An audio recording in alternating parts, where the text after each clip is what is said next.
Hi. So my article is titled Beyond Code, Prioritizing Issues, Sharing Knowledge and Establishing Identities at Hackathons for Science.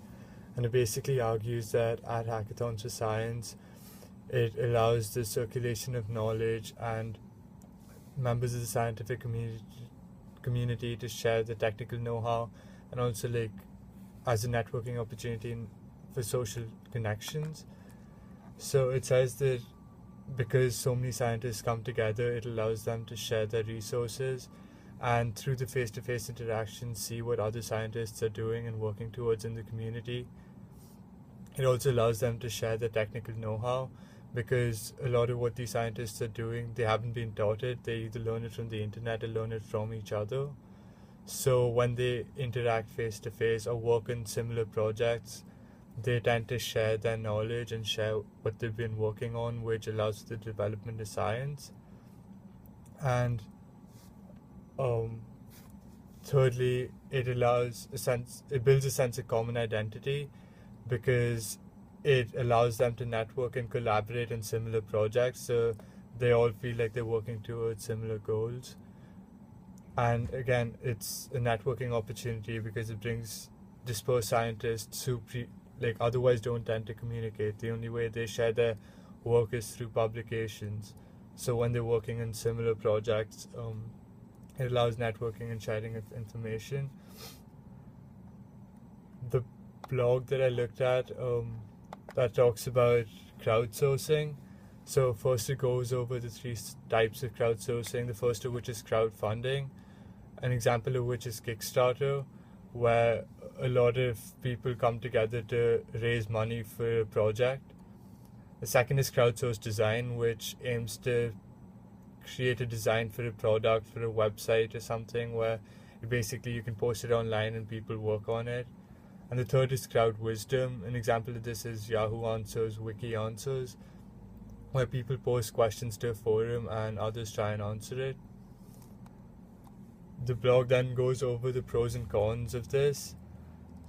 The pros are that it's a very low price compared to hiring a professional or an expert in the field, and also there's a large number of people who are willing to work at any given time. However, the cons are that it can be less credible, and more complicated projects tend to be more risky. And also, because you have to manage so many workers, it can be a waste in time, for management and stuff. And the members working on the project cannot collaborate. Additionally, if you're trying to create something new and innovative, that cannot really be done through this, because anything created by them can be used by anyone else at any point in time.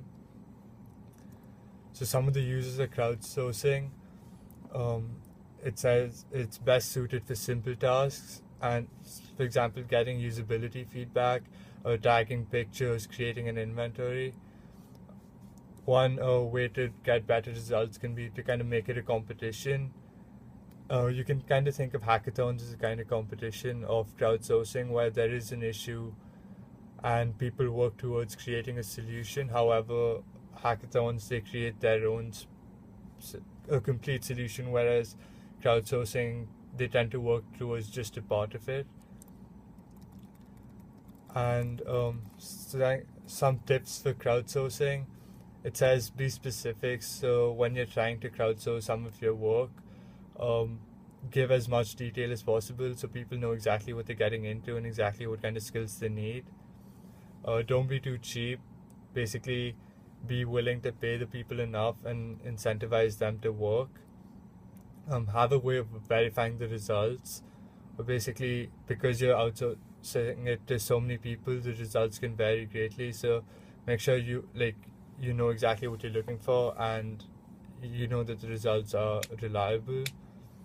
And additionally, weigh up your options. So they have specific crowdsourcing websites for specific ideas and for specific tasks, so go to that specific website.